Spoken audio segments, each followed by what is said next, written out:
Now, a story you'll only see here on News 5. Some of the famous Starr Kempf sculptures moved to UCCS last month. And tonight we're hearing from the late artist's family after seeing his work come back to life. News 5's Lena Howland in studio. She has the story behind the sculptures. Lena. Well, this is a familiar story for many natives to Colorado Springs who might remember the difficulty this family faced in keeping these giant steel works of art in place. Some have been sitting in storage for many years, but today they have finally found a new home.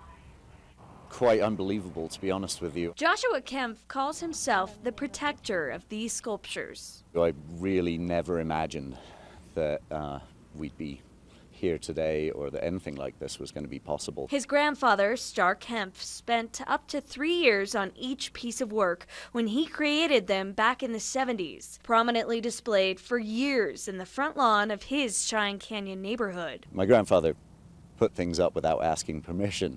He was that kind of guy. After he took his own life in 1995, fans were drawn to his work, attracting more traffic to the neighborhood, which resulted in 3 of the famous sculptures ending up in storage. The rest of the sculptures are still there. It was really a negotiated settlement with the city attorneys at the time to just stay out of a really nasty court battle that would have occurred if we hadn't taken these down. It's a story Daisy McGowan, like so many other locals, remember vividly. And I was inspired by them like everyone else. So she spent the past 2 years working to bring these 3 display sculptures to her campus at UCCS. So it's been wonderful to come full circle, like Josh said, to bring these works to such a happy and celebrated point in their history, and to really celebrate the work of Starr Kempf, who's an artist that we feel like the world should know more about. A happy ending to a story decades in the making. 20 years of my life have gone into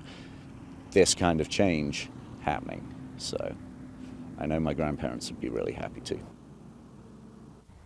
And this is part of the university's public sculpture program called Art Without Limits, meant to invite the community to come enjoy these works of art. They say they have public programs, lectures, performances, and yoga sessions all planned out around these sculptures, which will stay up for at least 2 years.